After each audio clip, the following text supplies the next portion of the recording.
రోమీయులకు రాసిన పత్రిక 8వ అధ్యాయం. కాబట్టి ఇప్పుడు క్రీస్తు యేసునందున్న వారికి ఏ శిక్షా విధియు లేదు.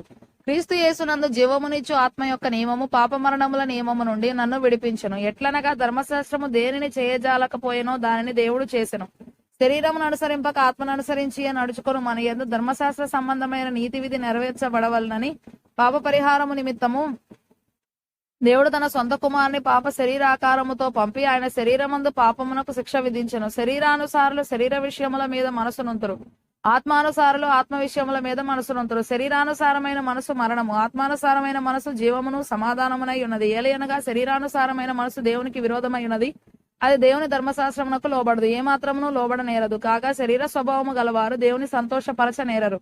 దేవుని ఆత్మ మీలో నివసించి ఉన్న ఎడల మీరు ఆత్మ స్వభావము గలవారే గాని శరీర స్వభావము గలవారు కారు. ఎవడైనను క్రీస్తు ఆత్మ లేని వాడైతే వాడాయన వాడు కాడు. క్రీస్తు మీలోనున్న ఎడల మీ శరీరం పాప విషయమై మృతమైనది గాని మీ ఆత్మ నీతి విషయమై జీవము కలిగి ఉన్నది. మృతులలో నుండి యేసును లేపిన వాని ఆత్మ మీలో నివసించిన ఎడల మృతులలో నుండి క్రీస్తు యేసును లేపిన వాడు చావునకు లోనైన మీ శరీరములను కూడా మీలో నివసించుచున్న తన ఆత్మ ద్వారా జీవింపజేయను. కాబట్టి సహోదరులారా, శరీరానుసారముగా ప్రవర్తించటకు మనం శరీరమునకు రుణస్థులము కాము.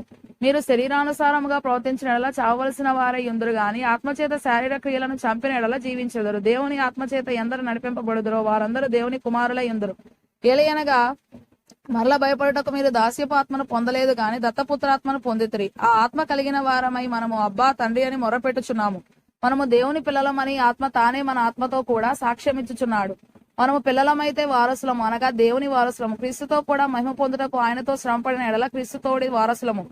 మన ఎడల ప్రత్యక్షము కాబో మహిమ ఎదుట ఇప్పటి కాలపు శ్రమలు ఎన్నతగినవి కావని ఎంచుచున్నాను. దేవుని కుమారుల ప్రత్యక్షత కొరకు సృష్టి మిగిల ఆశతో తేరి చూచుచు కనిపెట్టుచున్నది. ఏలయనగా సృష్టి నాశనమునకు లోనైన దాస్యములో నుండి విడిపింపబడి దేవుని పిల్లలు పొందబో మహిమగల స్వాతంత్ర్యము పొందుదునను నిరీక్షణ కలదై స్వేచ్ఛగా కాక దాని లోపరిచిన వాని మూలముగా వ్యర్థపరచబడెను. సృష్టి యావత్తు ఇది వరకు ఏకగ్రీవముగా మూలుగుచు ప్రసవ వేదన పడుచున్నదని ఎరుగుదుము. అంతేకాదు ఆత్మ యొక్క ప్రథమ ఫలములను నొందిన మనము కూడా దత్తపుత్రత్వము కొరకు, అనగా మన దేహం యొక్క విమోచనము కొరకు కనిపెట్టుచు మనలో మనము మూలుగుచున్నాము. ఏలయనగా మనము నిరీక్షణ కలిగిన వారమై రక్షింపబడితిమి. నిరీక్షింపబడినది కనబడినప్పుడు నిరీక్షణతో పని ఉండదు. తాను చూచుచున్న దాని కొరకు ఎవడు నిరీక్షించును? మనము చూడని దాని కొరకు నిరీక్షించిన ఎడల ఓపికతో దాని కొరకు కనిపెట్టుదుము. ఇటువలే ఆత్మయు మన బలహీనతను చూచి సహాయము చేయుచున్నాడు. ఏలయనగా మనము యుక్తముగా ఎలాగూ ప్రార్థన చేయవలనో మనకు తెలియదు గాని ఉచ్చరింప శక్యము గాని మూలుగలతో ఆత్మ తానే మన పక్షముగా విజ్ఞాపనము చేయుచున్నాడు. మరియు హృదయములను పరిశోధించువాడు ఆత్మ యొక్క మనసు ఏదో ఎరుగును. ఏలయనగా ఆయన దేవుని చిత్త ప్రకారము పరిశుద్ధుల కొరకు విజ్ఞాపనము చేయుచున్నాడు. దేవుని ప్రేమించు వారికి, అనగా ఆయన సంకల్పము చొప్పున పిలువబడిన వారికి మేలు కలుగుటకై సమస్తమును సమకూడి జరుగుచున్నవని ఎరుగుదుము. ఎందుకనగా తన కుమారుడు అనేక సహోదరులలో జ్యేష్ఠుడగునట్లు దేవుడెవరిని ముందు ఎరిగెనో వారు తన కుమారునితో సారూప్యము గలవారవుటకు వారిని ముందుగా నిర్ణయించెను. మరియు ఎవరిని ముందుగా నిర్ణయించెనో వారిని పిలిచెను. ఎవరిని పిలిచెనో వారిని నీతిమంతులుగా తీర్చెను. ఎవరిని నీతిమంతులుగా తీర్చెనో వారిని మహిమపరచెను. ఇట్లుండగా ఏమందుము? దేవుడు మన పక్షమున నుండగా మనకు విరోధి ఎవడు? తన సొంత కుమారుని అనుగ్రహించుటకు వెనుక తీయక మన అందరి కొరకు ఆయనను అప్పగించిన వాడు ఆయనతో పాటు సమస్తమును మనకెందుకు అనుగ్రహింపడు? దేవుని చేత ఏర్పరచబడిన వారి మీద నేరము మోపువాడెవడు? నీతిమంతులుగా తీర్చువాడు దేవుడే. శిక్ష విధించువాడెవడు? చనిపోయిన క్రీస్తు యేసే. అంతేకాదు మృతులలో నుండి లేచిన వాడును దేవుని కుడిపార్శ్వమున ఉన్నవాడును మన కొరకు విజ్ఞాపనము కూడా చేయువాడును ఆయనే.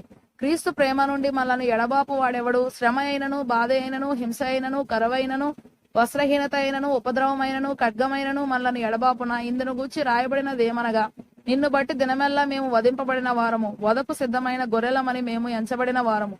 అయినను మనల్ని ప్రేమించిన వాని ద్వారా మనము వీటన్నిటిలో అత్యధిక విజయము పొందుచున్నాము. మరణమైనను, జీవమైనను, దేవదూతలైనను, ప్రధానులైనను, ఉన్నవి అయినను, రాబోవునవి అయినను, అధికారులైనను, ఎత్తైనను, లోతైనను, సృష్టింపబడిన మరి ఏదైనను మన ప్రభు అయిన క్రీస్తు యేసునందలి దేవుని ప్రేమ నుండి మనల్ని ఎడబాప నేరవని రూఢిగా నమ్ముచున్నాను.